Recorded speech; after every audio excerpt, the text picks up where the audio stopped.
Bismillahirrahmanirrahim.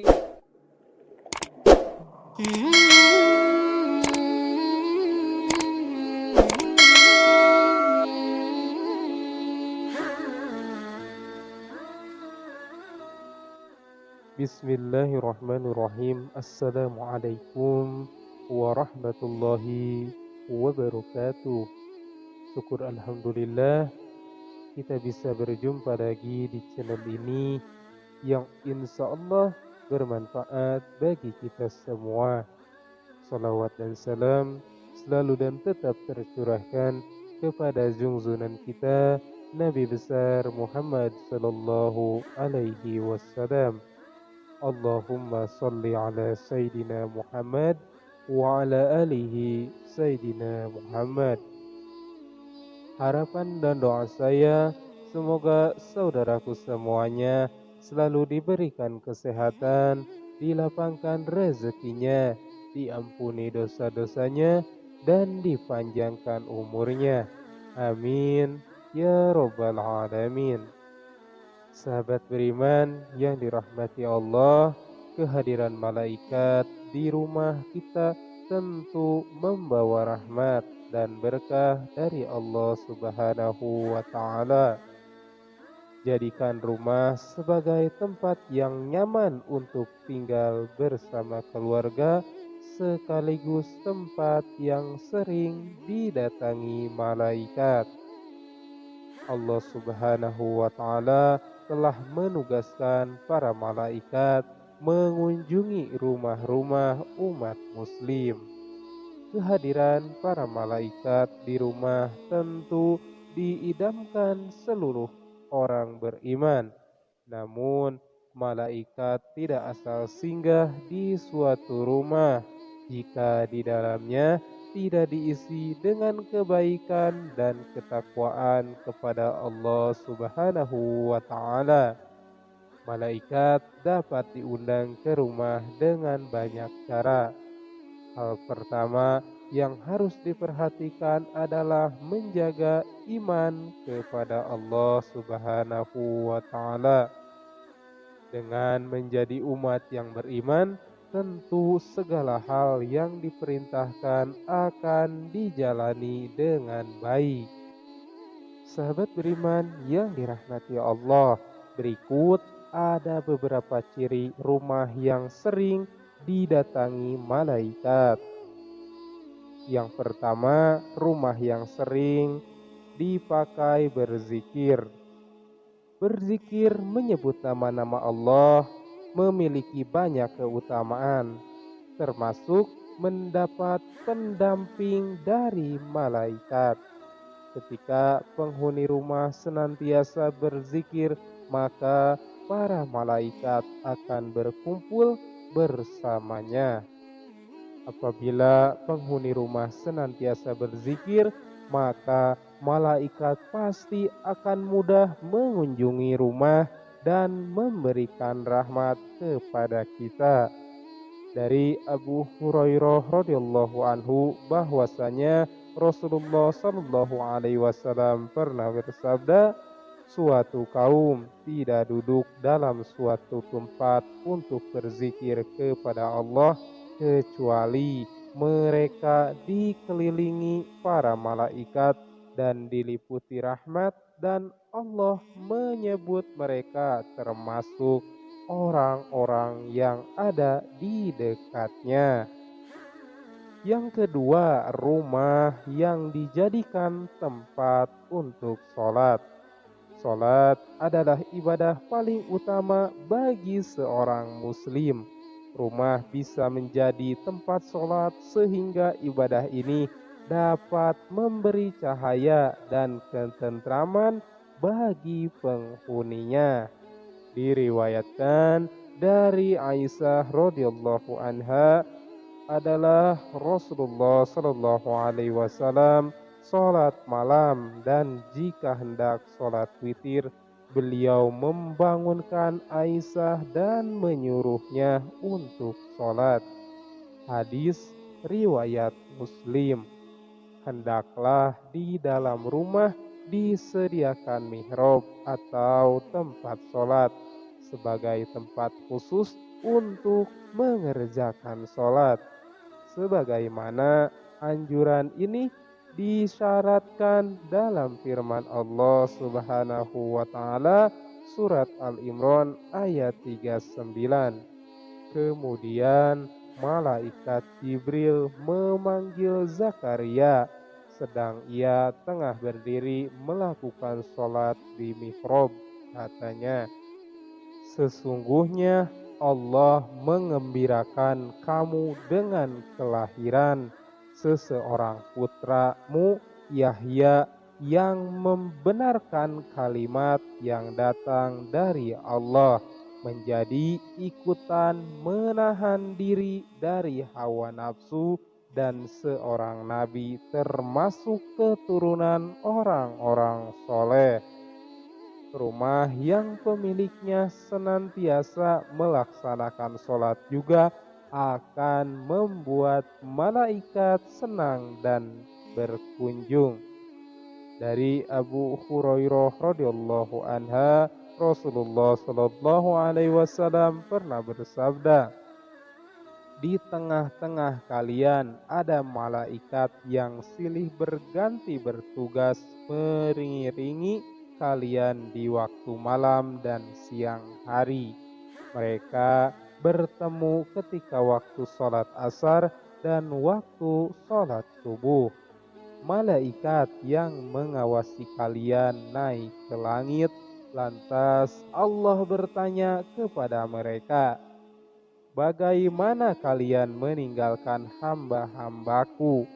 Para malaikat menjawab, kami tinggalkan mereka sedang mereka tengah mendirikan sholat dan kami datangi mereka sedang mereka mendirikan sholat. Yang ketiga, rumah yang digunakan untuk membaca Al-Quran. Rumah yang sering digunakan untuk membaca ayat-ayat Al-Quran akan dihadiri oleh malaikat dan ditinggalkan setan-setan. Berdasarkan hadis riwayat Ibnu Sirin, Rasulullah Shallallahu alaihi wasallam bersabda, sesungguhnya rumah yang di dalamnya dibacakan Al-Quran, maka lapanglah penghuninya, banyak kebaikan, malaikat menghadirinya dan setan-setan meninggalkannya. Sebaliknya, rumah yang tidak dibacakan Al-Quran, maka sempitlah penghuninya, sedikitnya kebaikan, malaikat meninggalkannya dan setan-setan mendekatinya. Rasulullah Shallallahu alaihi wasallam telah mengajarkan kita cara menjaga diri dan rumah dari setan. Salah satu contohnya ketika seorang muslim masuk ke rumahnya sambil mengucapkan bismillah, setan akan berkata kepada teman-temannya, mari kita pergi, tidak ada tempat bermalam untuk kita di rumah ini. Begitu pula ketika kita sebelum makan kita mengucapkan bismillah, setan-setan akan berkata kepada teman-temannya, mari kita pergi, tidak ada tempat bermalam dan makan malam di rumah ini. Yang keempat, rumah yang sering dibacakan sholawat.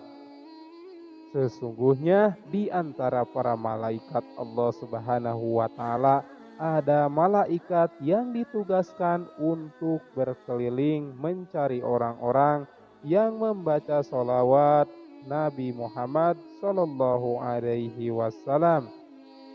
Rasulullah Sallallahu Alaihi Wasallam bersabda, sesungguhnya di bumi ada malaikat yang berkeliling dengan tujuan menyampaikan sholawat umatku kepadaku. Hadis riwayat An-Nasai.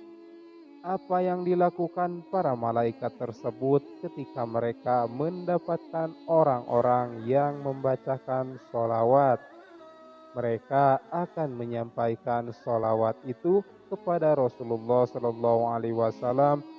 Lalu mengembalikan kepada yang membacanya dengan membawa rahmat, keselamatan, dan keberkahan yang berkali-kali lipat untuknya. Rasulullah Shallallahu Alaihi Wasallam bersabda, barang siapa yang membaca solawat kepadaku satu kali, maka Allah akan memberinya rahmat 10 kali lipat. Hadis riwayat Tirmizi. Dalam hadis lain, Rasulullah Shallallahu Alaihi Wasallam bersabda, kalau orang bersolawat kepadaku, maka malaikat juga akan mendoakan keselamatan yang sama baginya. Untuk itu, hendaknya dilakukan meski sedikit atau banyak. Hadis riwayat Ibnu Majah dan At-Tabarani. Yang kelima, rumah yang sering dikumandangkan azan. Azan dipergunakan sebagai pemberitahuan masuknya waktu sholat. Namun, kalimat azan juga memiliki banyak keutamaan. Salah satu keutamaan azan adalah dapat mengusir setan atau jin. Setan akan lari terbirit-birit ketika mendengarkan suara azan. Diriwayatkan dari Abu Hurairah, ia berkata, Rasulullah Shallallahu Alaihi Wasallam bersabda, apabila azan dikumandangkan, setan lari terketut-ketut sehingga dia tidak mendengarkan azan. Hadis Bukhari dan Muslim. Maka dianjurkan agar di dalam rumah juga dikumandangkan azan. Tidak ada salahnya mengumandangkan azan di dalam rumah, walaupun kita tengah sendirian, karena hal itu bisa berfungsi untuk mengusir setan. Setiap adzan yang dikumandangkan akan didengar oleh semua makhluk sejauh suara kita, dan tidak terkecuali pula para malaikat Allah Subhanahu wa taala. Rasulullah Shallallahu alaihi wasallam bersabda, seorang muadzin diampuni sejauh suaranya dan menyaksikan untuknya setiap yang basah dan yang kering. Hadis riwayat Ahmad, Abu Dawud, An-Nasai, Ibnu Hibban, dan Ibnu Majah. Pengertian setiap yang basah dan yang kering adalah memuat segala sesuatu yang ada di alam raya. Karena tidak ada sesuatu pun di alam ini yang bisa lepas dari salah satu sifat keduanya. Sahabat beriman yang dirahmati Allah, demikian beberapa ciri rumah yang sering didatangi oleh para malaikat. Semoga rumah kita termasuk salah satunya yang mendapat limpahan rahmat, berkah, dan perlindungan dari Allah Subhanahu wa taala. Amin ya Allah ya rabbal alamin. Demikian yang bisa saya bagikan, semoga bermanfaat untuk kita semua. Akhirul kalam, wassalamualaikum warahmatullahi wabarakatuh.